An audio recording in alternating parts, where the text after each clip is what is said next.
பகவத்கீதையில் 6வது சாப்டரில் 6வது ஸ்லோகம்.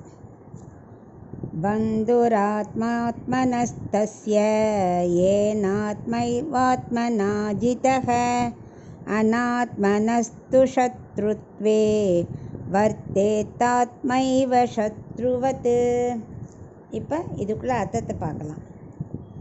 என்ன சொல்கிறாருன்னா, ஜீவாத்மாவுக்கு, அதாவது எந்த ஆத்மாவுக்கு, எந்த ஜீவாத்மாவுக்கு நெஞ்சு பந்துவாக இருக்கும், எந்த ஜீவாத்மாவுக்கு நெஞ்சு பகைவனாக இருக்கும், அதை பற்றி சொல்கிறார்.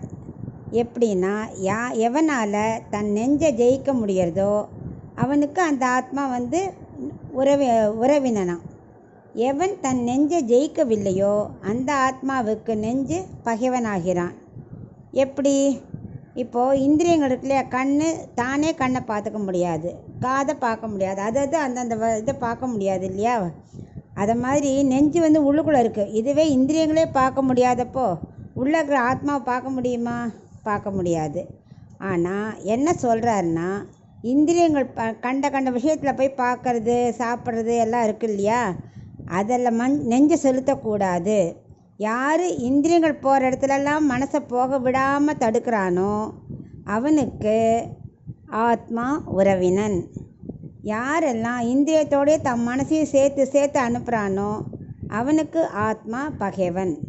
ஸோ நம்ம என்ன பண்ணணும், மனசை மற்ற இடத்துலாம் போக விடாமல் ஜெயிச்சு நண்பனாக வச்சுக்கணும்.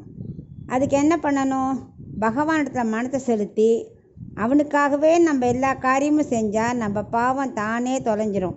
தொலைஞ்சப்புறம் பாவமெல்லாம் போச்சுன்னா மனசு நம்ம சொல்கிறபடி தானே கேட்கும், நமக்கு நண்பன் ஆகிடும். அப்படி விவரித்து சொல்கிறேன்.